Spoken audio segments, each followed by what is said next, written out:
I never thought love could be complicated. Adrian, are you coming to dinner tonight?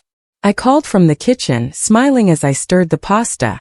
Yeah, just a minute, he replied, voice casual, but I noticed the pause before he came out of the bedroom. I watched him adjust his tie, and for a moment I felt that familiar warmth. He always looked perfect, like he belonged in a magazine. You look tired, I said, handing him a plate. Long day, he muttered, avoiding my eyes, and I let it slide. That was Adrian, charming, attentive, always a little mysterious, and I loved every part of him. Later Lily texted me. Are you sure he's honest with you? I laughed softly. Lily, stop. You don't know him like I do. Her words lingered, but I ignored them. At the table, Adrian talked about work, his voice smooth, confident. Your presentation went well? I asked. Yeah, it was fine, he said, glancing at his phone for a split second before slipping it into his pocket. I caught the movement but dismissed it. He had always been private. After dinner, we sat on the couch, him scrolling on his phone while I traced patterns on my notebook. Everything okay?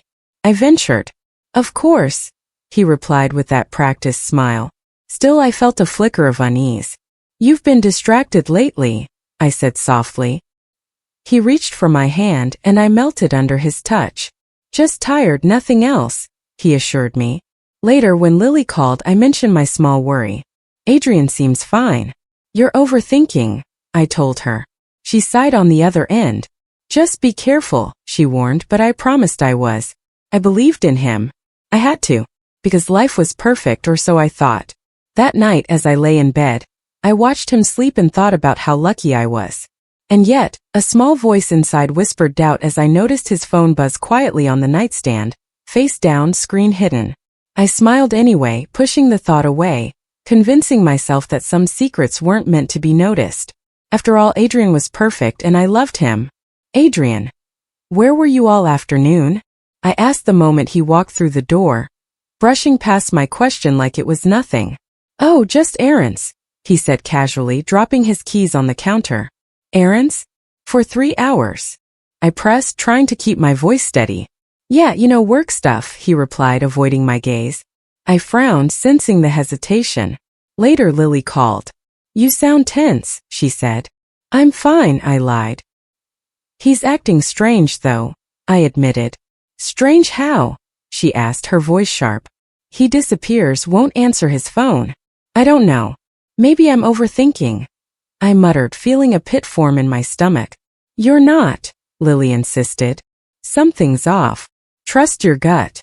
I sighed, shaking my head. I want to, but I love him. The next morning, a coworker stopped me in the hallway. Hey, have you seen Adrian today? She asked, raising an eyebrow. I think he left early, I stammered. Okay, she said, walking away with a knowing look that made my heart race. That evening, I confronted him again. Adrian, you didn't tell me about your meeting? I said, trying to keep calm. It was last minute, he shrugged. I didn't think it was a big deal. 3 hours is a big deal, I snapped, my chest tightening. He ran a hand through his hair, frustrated. I said, I'm sorry. Can we drop it? I wanted to push, to demand the truth, but I held back. Okay, I muttered, but my mind buzzed with doubt. Later, Lily came over. I warned you, she said quietly, watching me sip my tea. I know. I just want to believe him, I whispered, glancing toward the closed bedroom door. Silence stretched, heavy with tension. I caught a glimpse of his phone buzzing on the counter, screen hidden. Maybe I am overthinking, I murmured aloud, trying to convince myself. But deep down I knew something wasn't right. I loved him, yes, but the cracks were there, subtle but undeniable. And yet I still smiled, still clung to the illusion that everything was fine, even as the unease gnawed at me. I shouldn't have checked his phone, but something inside me demanded it. When I opened it, my world stopped. A message from Sophia flashed across the screen. Can't wait to see you tonight. Miss you so much. My hands shook. No, this can't be real, I whispered, staring at the screen like it had betrayed me too. I heard the front door click, and Adrian walked in. Hey, I cut him off, holding the phone up. Explain this. Now. His face froze, and for a second I saw the man I thought I knew vanish. It's complicated, he said, voice calm but eyes avoiding mine. Complicated. I yelled. You've been lying to me. How long? How long have you been with her? He rubbed his temples, sighing. It's not like that. You don't understand the pressures. Pressures? You call cheating on me pressures? I snapped, my chest aching. I trusted you. His eyes softened and he stepped closer. I didn't mean for this to happen. I was lonely. Lonely? We lived together. You smiled at me, kissed me every morning and lied to me behind my back. I shouted, tears blurring my vision. He tried to reach for my hand but I pulled away. Stop touching me. Stop pretending you care. I could hear my own voice shaking, raw and unfiltered. You're making this sound worse than it is, he murmured, almost pleading. Worse? Worse? Adrian, you destroyed us. How can you say that? I paced the living room, gripping my hair. Look, it was a mistake. I didn't plan it. Sophia, she just... Stop it. Stop using her to excuse yourself. I screamed. Silence fell for a moment, heavy and suffocating. Then he said softly, I never wanted to hurt you. I love you in my own way. I laughed bitterly. Love me? You call this love? You betrayed everything we had. Every promise, every memory. Gone because you couldn't be honest. My knees felt weak. I can't even look at you right now. I whispered, my voice breaking. I'm sorry, he said, voice small, almost a plea. But it didn't matter anymore. I grabbed my coat. I need air. I need space. Don't follow me, I said firmly, my heart shattering with each step out the door. Outside, the cold wind hit my face, but it didn't compare to the storm inside me. I walked fast, refusing to turn back, refusing to hear more excuses. My hands were clammy, my chest burned, but I clenched my fists, reminding myself I would not be crushed. Not today. Not by him. I didn't answer my phone for hours, even when Lily called 3 times. When I finally picked up, my voice was barely a whisper. Lily, I don't know what to do. Talk to me, she urged. I feel empty. Like everything I believed in was a lie. I admitted, my hands shaking. I know it hurts, but you're not alone, she said gently. I wanted to believe her, but even her words felt distant, like a faint echo in a void. That night my mother texted. Are you okay, sweetheart? I stared at the message for minutes. I'm fine. I typed back, then deleted it. I wasn't fine. I wasn't fine at all. Memories of Adrian laughing, holding me, promising me forever. It all felt poison now. I whispered into the dark room. How could he do this? How could I have been so blind? Sleep refused me. My eyes burned as I lay awake, replaying every lie, every smile he'd given me. Maybe I deserved this, I muttered to no one, though I knew it wasn't true. I paced the apartment, touching the walls as if they could give me answers. My father called later. We're worried about you, he said. I forced a laugh. You don't need to worry. I'll be fine. You sound distant, he said softly. I swallowed hard. I just need time, I replied. I hung up and sank to the floor, hugging my knees, wishing the hurt would disappear. Hours passed like days. I replayed every moment with Adrian. How he smiled when I told him my dreams, how I thought his touch was safe. Now it felt like betrayal had seeped into my bones. Lily came by eventually. You can't stay like this forever, she said, placing a hand on my shoulder. I shook my head, tears slipping down my face. I can't face anyone. I can't face myself. You're stronger than you think, she whispered. I wanted to believe her, wanted to feel her words as truth, but all I felt was the hollow ache in my chest. Alone in the ruins of my life, I realized the first step to surviving this would be learning to stand without him. I took a shaky breath. Maybe tomorrow, I thought, I could try to rebuild, even if today I couldn't. I sat at my desk, staring at Adrian's email on my screen, trying to calm the storm inside me. You're thinking too much, I whispered to myself, but my fingers itched to act. Evelyn appeared, leaning against the doorway. You look intense, she said softly. I shook my head. I can't stop thinking about him, about everything he did.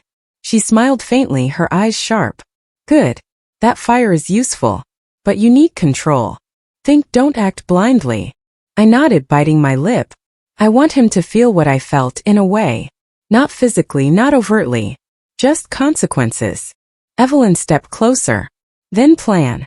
Strategically. Subtle moves. Social, professional, emotional. Use what you know, not what you feel. I exhaled slowly. I can do that. I think. Later I called Lily. I need advice, I said. I'm not sure how far I should go. Whatever it is, make sure it's smart, not reckless, she cautioned. I am, I promised, though doubt flickered. That night I created a small list. Little ways to undermine Adrian. A comment at a meeting, a subtle reminder of his promises broken. Nudges that reveal cracks in his image. I whispered to myself, he won't see it coming. Evelyn's words echoed. Think, don't act blindly. I wondered if I had crossed a moral line, but the thought of him smiling, thinking he'd escaped unscathed, made my resolve sharper. It's not about revenge yet, I muttered. It's about reclaiming control. I rehearsed conversations, imagined encounters, tested the impact of words I might drop. Each idea made my pulse quicken, the first thrill of empowerment flowing through me. You're stronger than you think, Evelyn's voice repeated in my head. I smiled grimly. Yes, I am. I leaned back, scanning Adrian's social media, noting opportunities to expose his flaws subtly. No one would suspect me. This is just the beginning, I whispered, a shiver of anticipation running down my spine.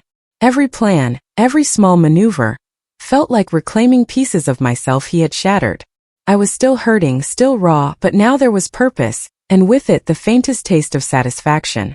I leaned over my laptop, scrolling through documents Adrian thought I'd never see. This can't be real, I whispered. Numbers didn't add up. Hidden debts, unreported income, and transfers I didn't recognize. Lily's voice came through my phone. What did you find? She asked, concern sharp in her tone. More lies. Bigger than I imagined. I said, my hands trembling. I think I can use this, I added, a thrill running through me. Later, Jake stopped by my desk at work. You looking for info? He asked casually, leaning in. Depends. What kind of info? I replied carefully. The kind that makes people sweat, he said with a sly smile. I can confirm some of Adrian's mistakes. Small things at first, nothing obvious. You want me to dig deeper? My heart raced. Yes.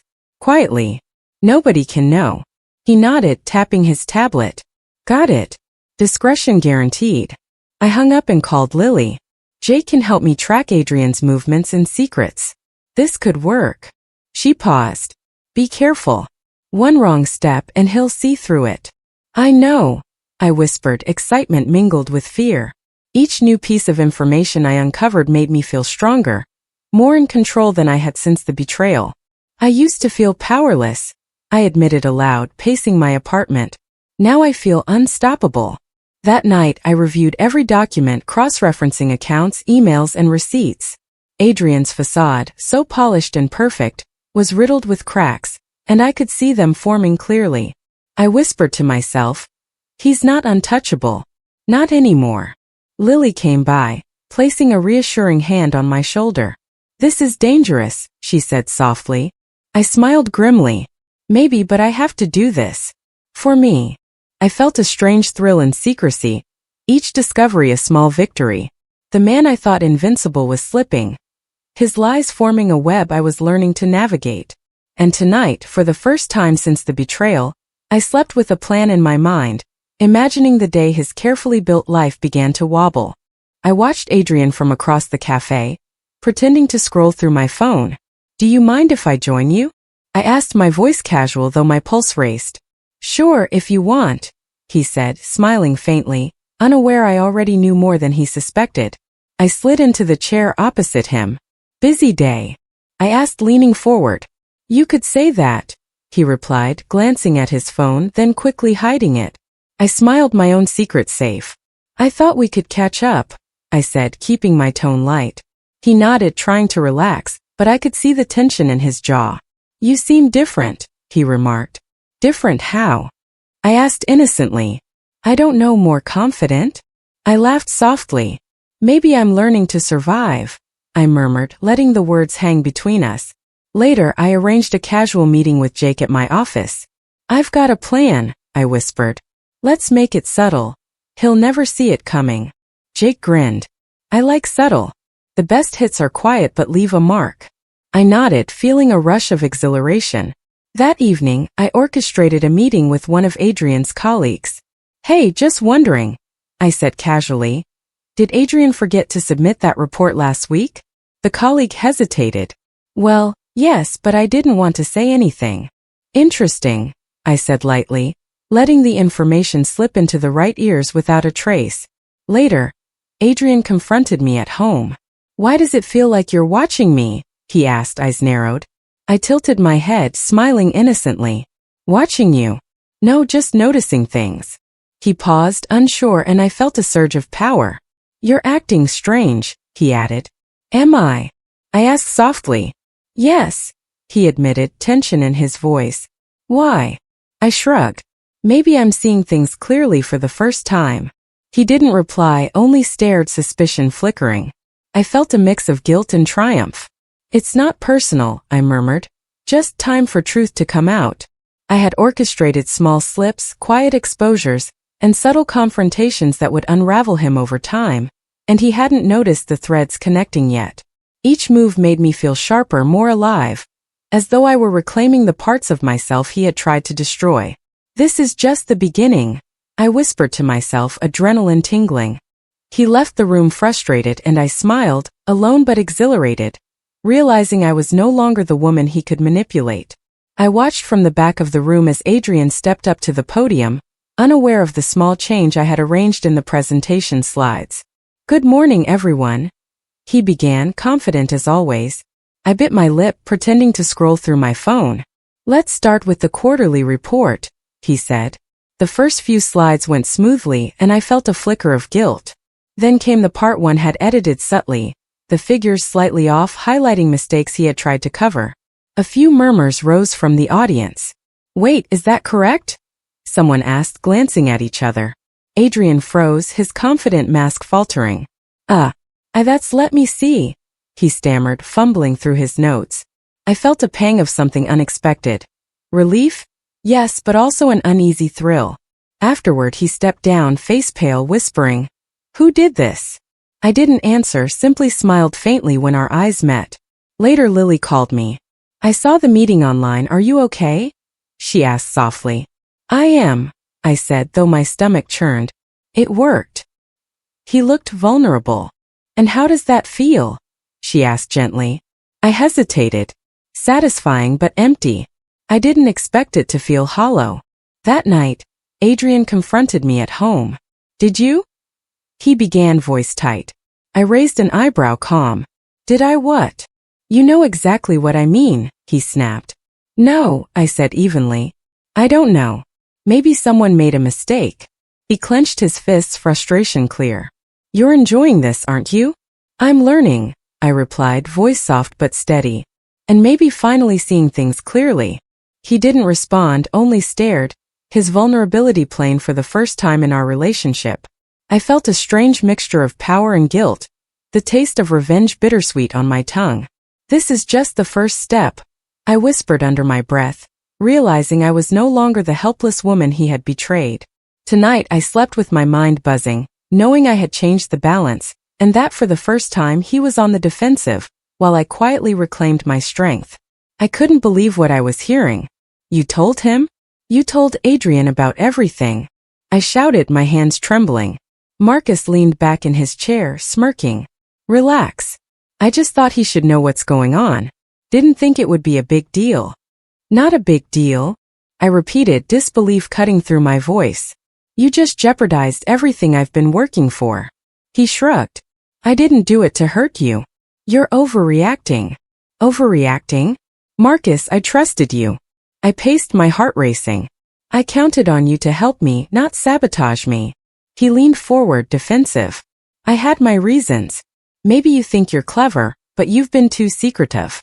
I just wanted transparency. Transparency. I laughed bitterly. You call this transparency? You betrayed me. You helped him. I sank into a chair, gripping my hair. I don't know if I can forgive this, I whispered. Maybe you should, Marcus said, leaning back. Or maybe it's time to rethink your alliances. I stared at him, my mind spinning. The plans I had carefully crafted could unravel in an instant, and part of me ached with anger and disappointment. I trusted you. I thought you were on my side, I said, voice breaking. I still am, he replied, tone almost sincere. Just maybe differently than you thought. I shook my head. I need to think. I can't let this destroy me, Marcus. I won't. Good luck with that, he said lightly, walking away. I closed my eyes, taking deep breaths. Betrayal didn't always come from the enemy. Sometimes it came from someone you let too close, and that stung worse than anything. But I couldn't let it break me. I'll be smarter, I whispered to myself.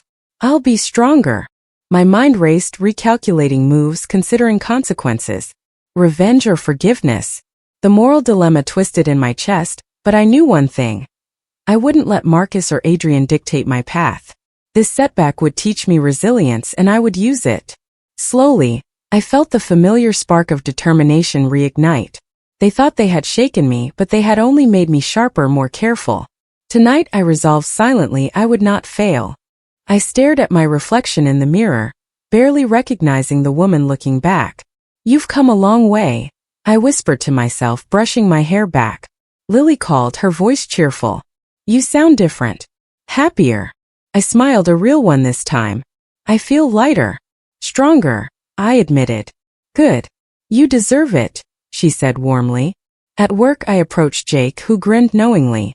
You've been unstoppable lately, he remarked. Thanks, I said, feeling a surge of pride. It feels good to reclaim control. He nodded. I told you subtle moves matter. I laughed softly. They do. And I finally see it clearly. Later my mother called. Sweetheart, dinner tomorrow? I hesitated, then smiled. Yes. I'd like that. You sound content, she said, a little surprised. I am, I said honestly. That night I reviewed the latest gossip about Adrian. His missteps were piling up. Missed deadlines, public arguments, whispered complaints from colleagues. I didn't feel satisfaction or glee, just a quiet acknowledgement that karma had its way. He thought he could control everything, I murmured. But life has a way of balancing itself. I took a deep breath, imagining the life I was building now, without deception, without fear. My apartment felt like a sanctuary. I've learned something important, I told Lily later that evening. True power isn't revenge. It's independence. It's surviving with dignity. She chuckled. And you wear it well. At a small gathering of friends, someone mentioned Adrian in passing. I smiled politely, answering casually, but inside I felt nothing but calm.